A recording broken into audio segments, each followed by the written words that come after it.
nous allons découvrir quelles sont les unités de mesure de longueur et comment est-ce que l'on convertit des longueurs entre elles. Les unités de mesure de longueur. Pour commencer, l'unité principale de mesure de longueur est le mètre. Il existe des multiples du mètre, le décamètre qui est 10 fois plus grand, l'hectomètre 100 fois plus grand et enfin le kilomètre 1000 fois plus grand. Il existe également des sous-multiples du mètre, des unités plus petites, le décimètre 10 fois plus petit, le centimètre 100 fois plus petit et le millimètre 1000 fois plus petit. Quelquefois, on va avoir besoin de convertir des longueurs.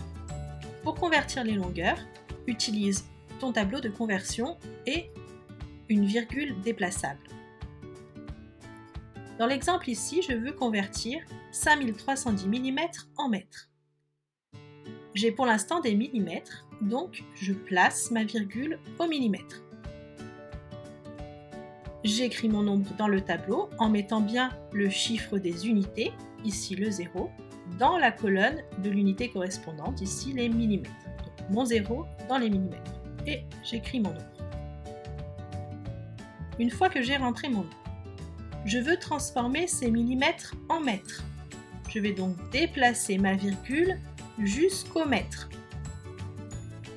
Si besoin, je rajoute des zéros et je viens lire la réponse.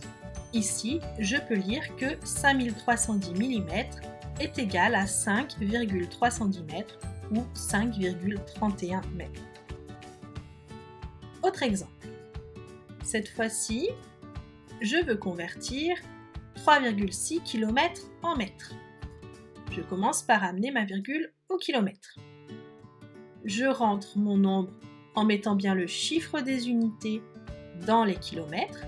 Attention, dans un nombre à virgule, le chiffre des unités est le chiffre qui est situé à gauche de la virgule. Donc ici, c'est mon 3 qui va dans les kilomètres. Mon 6 se retrouve dans les hectomètres. Je veux transformer cela en mètres. Je vais donc déplacer ma virgule jusqu'au mètre. Si besoin, si j'ai des colonnes vides, je rajoute des zéros, c'est le cas ici. Donc je rajoute 2 zéros et je viens lire la réponse. 3,6 km est égal à 3600 mètres. Voilà, c'est tout pour cette fois. Merci d'avoir écouté.